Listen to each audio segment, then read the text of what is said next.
Hello, nice to see you on my channel, Hearts and Shadows. Enjoy watching.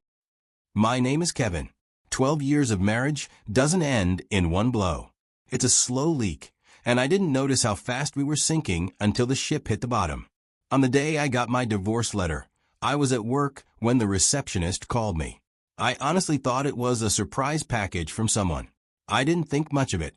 But when I got downstairs, I saw a man standing there with a manila envelope in his hand. Inside were the documents that signified the end of our marriage. She had made her decision and sent someone else to deliver it. She was going for everything. And I mean everything. But what she didn't see coming was what happened next. I met Amanda back when I was just getting my business off the ground. Those were long days and even longer nights. I had this vision, and I was pouring everything into it. Amanda came into the picture during that early hustle. She wasn't part of the business world herself as she worked in corporate, but she admired the drive. We started off as friends for a long time.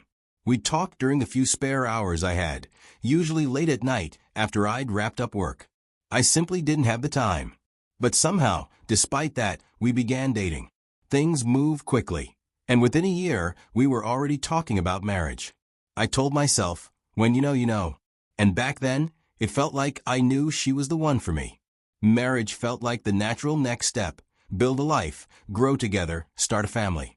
I was still working ridiculous hours, but I figured it would all even out once the business stabilized. I thought love and commitment were enough to bridge the gap between what I could give and what she might need. And, in the beginning, it seemed like it was working. We had our son 2 years into the marriage, and our daughter 2 years after that. But that's the thing about appearances. They don't show you what's happening behind closed doors. One of the biggest cracks that formed in our marriage was money. From the outside, everything probably looked fine. We had a decent home, decent cars, decent jobs.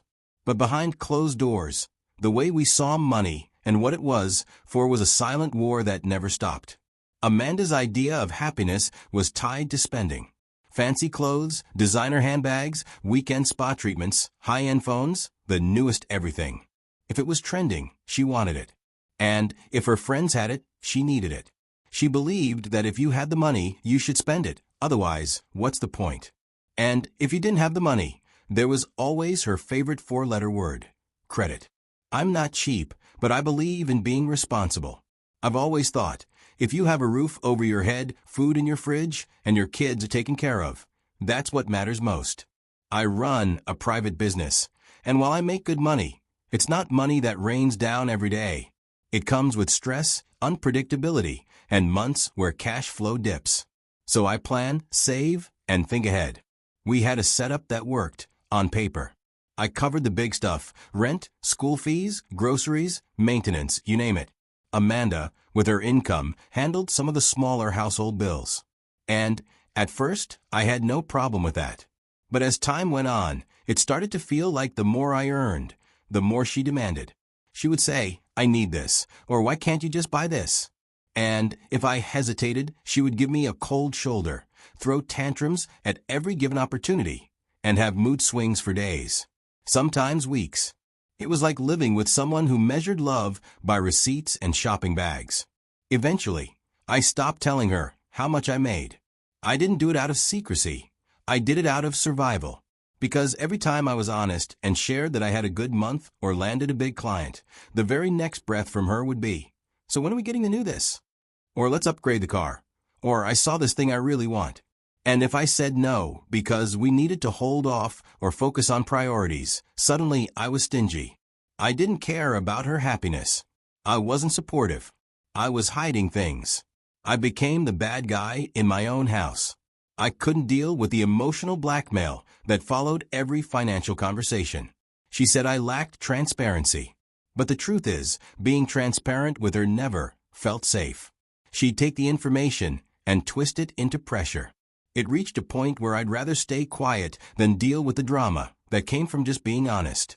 Over time, that silence created a gap between us, a growing space filled with resentment, miscommunication, and mutual distrust. She thought I was being distant. I thought she was being unreasonable. And neither of us wanted to back down. That's the part people don't tell you about money problems in marriage. One person might see money as a tool for security, and the other might treat it like a shortcut to happiness. And when those views clash again and again, it doesn't just affect your bank account. It erodes your peace, your connection, your respect for each other. And that's exactly what it did to us. By the time we hit our 10th anniversary, things between Amanda and me were trying to go from bad to worse. She made a decision that she wasn't going to work anymore. There was no discussion or plan, just a firm declaration. I've sacrificed enough for this house. She said she was done contributing financially. She brought up a couple of her friends who stayed at home, went to brunch, took trips, and got pampered. She said, "Why should I be the only one still working while everyone else gets to enjoy their lives?" I asked her gently if she thought it was fair that leaving everything on my shoulders was really the solution. She said she deserved it. After she quit her job, she got even more distant at home. She was barely around anymore. Instead, she was out almost every evening.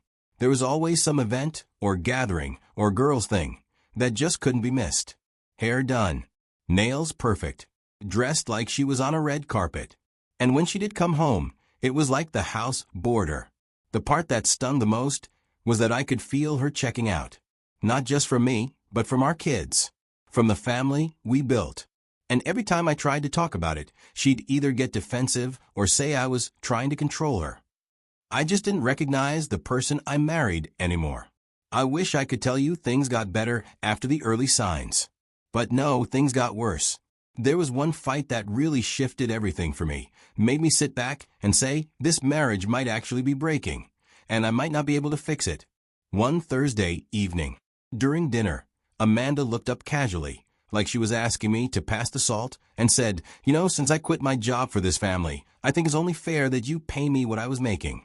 Monthly." I thought maybe she was joking, but her face didn't budge. She was dead serious. I asked her to repeat herself, just to be sure I heard her right. And she did. "I want you to pay me what I used to earn." My instinct was to laugh, honestly. She was making this demand after quitting her job without even asking for my opinion. I told her no. She gave me this cold look and stood up. From that night forward, the temperature in our house dropped. Even the kids noticed.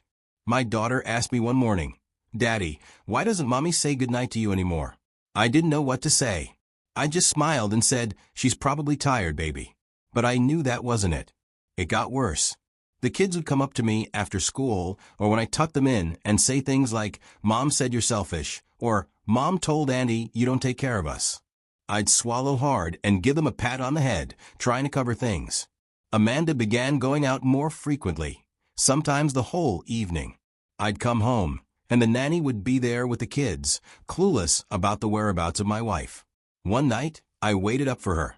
When she finally walked in, I asked, gently, "Where have you been?" She rolled her eyes, threw her purse on the couch, and snapped, "Don't ask me stupid questions. You don't owe me." And that was the tone going forward. Any attempt to talk turned into her cussing me out, telling me I had no right to question her movements, that I wasn't in charge of her life. This was rebellion. It started to feel like she resented me. I tried to keep the peace. For the kids. For my sanity. But something inside me started whispering that there was more to this whole thing. One night, I came home a little earlier than usual. When I walked to the kids' room to say a quick hello, I heard them talking about something I couldn't make sense of initially. But then I caught a sentence about a man that Mommy brought the other day. I tried to process what I'd just heard. Who was this man? What did they see? What exactly happened when I wasn't home? I stepped into their room and gently asked them about it, try to understand. I asked, "Hey, earlier, you mentioned a man Mommy brought over. What did you mean?" But they clammed up instantly. One of them looked down. The other said they didn't remember. I could see it on their faces. They were scared, maybe told not to say anything. Later that night, I asked Amanda directly if there was someone else, anyone I should know about. She didn't answer the question. She got angry instead, said I was paranoid and I needed help. Then she flipped it on me, insulted me, claimed I was insecure, and walked out. She never denied it. She never confirmed it either. So I did something I never imagined I'd have to do by hiring a private investigator. I needed to know the truth. I gave them all the details I could. While the investigation got underway, I spent most nights wondering what would happen if they brought me back proof. What would I do? File for divorce? Could I even handle that? What about the kids? The idea of splitting up this family, of having my kids grow up in a broken home, crushed me. I had sworn I'd never put my children through a broken home. But now here I was, watching my marriage rot from the inside, with no way to stop it. After that initial confrontation, things between Amanda and me changed completely in a bad way. She stopped sharing a bed with me, moved into the guest room, and stopped cooking for me. She started coming home later and later, never offering explanations. Sometimes I'd hear the garage door open well past midnight, with no apologies or conversation. I stopped asking. I was tired of the lies, the gaslighting, the empty silence that followed any question. We were just coexisting now for the kids. Every day felt heavier than the last, and the house no longer felt like home. I was reaching my limit, and I knew whether the PI confirmed it or not, something had already broken between us. 2 weeks after that cold, bitter confrontation, I was at work when the front desk called my office line. They said someone was downstairs insisting they needed to hand-deliver something to me personally. I didn't think much of it at first. Maybe it was a courier with signed documents from a vendor. So I walked downstairs to find a man in a suit, a smug expression on his face, holding a manila envelope. He introduced himself as Amanda's lawyer. He handed me the envelope and told me that Amanda was filing for divorce, and that she'd be going after everything. I looked him right in the eye and smiled. I took the envelope, nodded once, and walked away. That evening, when I got home, Amanda wasn't there. I sat on the edge of the bed we used to share and held that manila envelope in my hands for a long time. If she wanted out that badly, then there was no point trying to fix what was already shattered. The very next day, I made a few calls and hired a lawyer of my own. We still lived under the same roof, but from that day forward, it was like living with a ghost. We didn't speak, and we didn't look at each other. We were strangers now, or roommates at best. Then, about a week after I filed my response to her divorce petition, I got a call from the private investigation agency I'd quietly hired weeks earlier. They said they had something for me. So I drove down, and when I got there, they handed me a folder. Photos, videos, logs, all of it. Amanda was meeting up with someone repeatedly, at a hotel, at restaurants, even once in the back of a parked car. But it wasn't just anyone. It was the same damn lawyer who handed me the divorce papers at my office. The man who smiled as he told me I was about to lose everything. That was her affair. I can't lie. I sat in my car for 15 minutes after that meeting just processing it, trying to make sense of how low she'd stoop, using the man she was sleeping with to legally attack the man she'd once promised forever to. But the anger didn't last long, because I realized something else. She just handed me the one thing she didn't expect: leverage. I sent everything straight to my legal team. They called it a gold mine. Conflict of interest, ethical violation, possibly even malpractice. My lawyer told me, "We've got her right where we need her. Let us handle it." And from that point forward, I did just that. I stopped trying to understand her. I stopped wondering why. I let the lawyers do the talking, because she made her move. And now it was my turn. When the divorce proceedings officially started, I noticed Amanda thought she was about to cash out. She had no idea what was really waiting for her on the other side of that table. See, for most of our marriage, Amanda had this assumption that I was sitting on a mountain of money. I didn't argue. I let her think whatever she wanted. But the truth is, most of my money wasn't liquid. A lot of it was tied up in assets she didn't understand or bother to ask about. When she saw the real financial breakdown that my legal team submitted, her whole demeanor changed. Suddenly, she wasn't grinning anymore. She accused me of hiding assets, said I was trying to cheat her. Her lawyers jumped on it immediately and tried to drag things out, demanding audits, going through financial records from 10 years ago, hoping they'd find something. I knew they wouldn't. Everything I had was documented. While they wasted time chasing shadows, I stayed quiet because I had something far more powerful than hidden money. I had proof of her affair. Now, I didn't throw that out on the first day. No, I waited for the time being.